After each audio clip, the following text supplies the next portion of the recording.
Assalamualaikum warahmatullahi wabarakatuh. Saya Vina Febrianti, NIM E20192084. Saya di sini akan menanggapi materi dari Bapak Wadud tentang inflasi. Yang pertama, definisi inflasi. Inflasi adalah kecenderungan kenaikan harga secara umum dari waktu ke waktu secara terus-menerus. Yang kedua, tentang macam-macam inflasi. Macam-macam inflasi ini dibagi menjadi tiga. Yang pertama, inflasi berdasarkan sifatnya. Yang kedua, inflasi berdasarkan penyebabnya. Yang ketiga, inflasi berdasarkan asalnya. Baik, saya di sini akan menjelaskan satu persatu dari macam-macam inflasi tersebut. Yang pertama, inflasi berdasarkan asalnya. Inflasi berdasarkan asalnya ini dibagi menjadi tiga, yaitu satu, inflasi merayap. Inflasi merayap terjadi ketika laju kenaikan harga mencapai kisaran 1-10%. Kemudian yang kedua, inflasi menengah. Dikatakan inflasi menengah ketika laju kenaikan inflasi terjadi sekitar 10-30%. Kemudian yang terakhir, yang ketiga, inflasi tinggi. Inflasi ini sangat berbahaya karena kenaikan inflasi tinggi mencapai kisaran hingga 10% per tahun. Lebih dari 10% per tahun.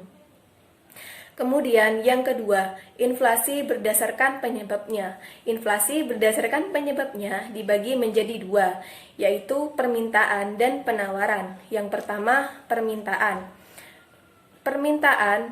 Inflasi permintaan terjadi karena suatu kebutuhan manusia yang tidak terbatas. Akibatnya manusia akan selalu memenuhi kebutuhannya.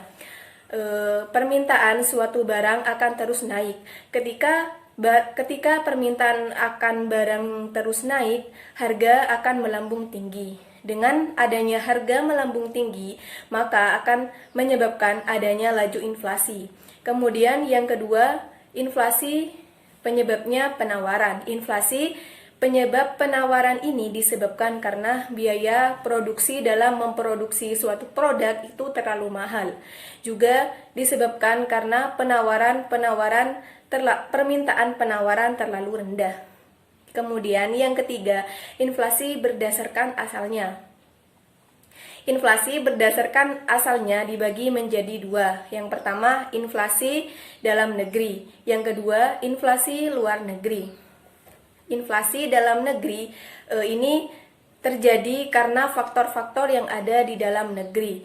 Misalnya, biaya produksi terlalu mahal dan dalam memproduksi barang kekurangan tenaga, atau juga disebabkan karena gaji karyawan terlalu mahal. Yang kedua, inflasi luar negeri. Inflasi yang disebabkan karena adanya faktor produksi dari luar negeri. Contohnya nih, kayak misal memproduksi gandum. Gandum diproduksi oleh negara Afrika.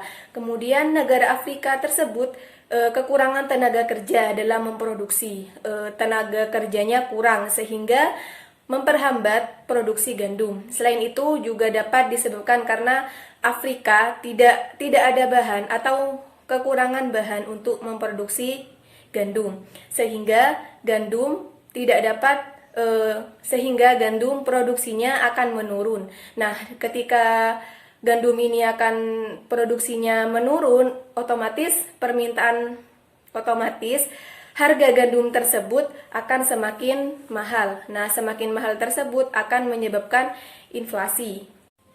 Kemudian yang selanjutnya adalah sebab-sebab inflasi. Di sini sebab-sebab inflasi dibagi menjadi tiga. Yang pertama, sebab permintaan. Permintaan akan suatu barang untuk memenuhi kebutuhan dalam hidupnya itu, terutama konsumen, secara berlebihan. Artinya, permintaan akan suatu barang di sini terlalu tinggi.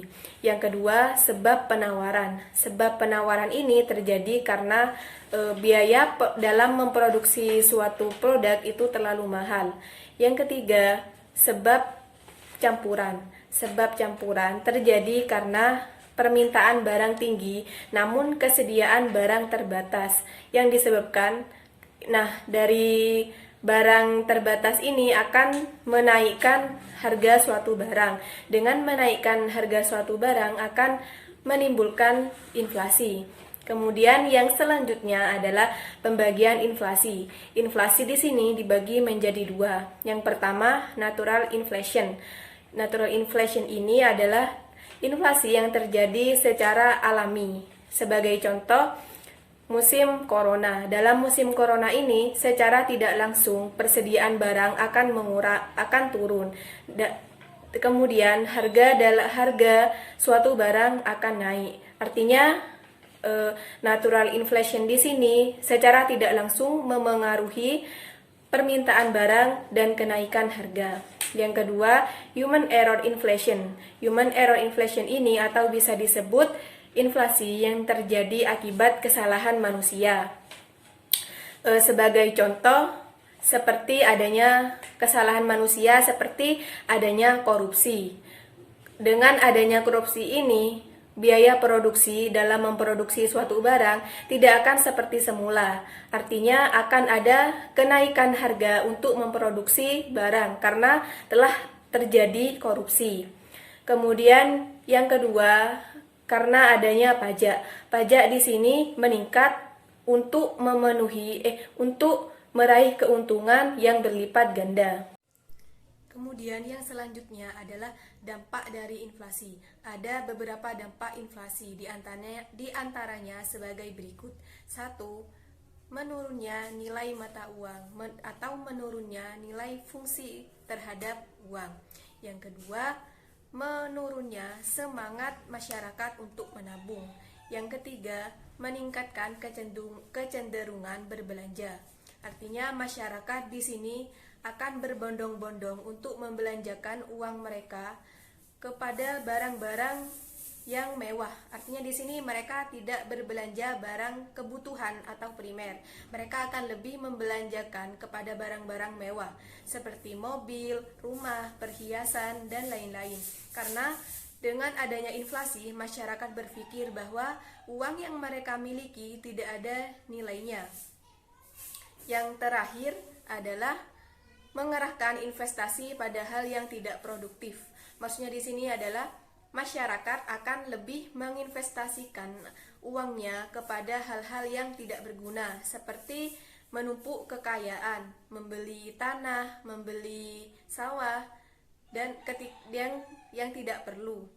Kemudian yang terakhir adalah solusi terhadap inflasi. Ada dua solusi terhadap inflasi. Yang pertama, kebijakan fiskal. Kebijakan fiskal ini adalah kebijakan yang diatur oleh pemerintah dengan tujuan untuk menciptakan stabilitas ekonomi. Yang kedua, kebijakan moneter.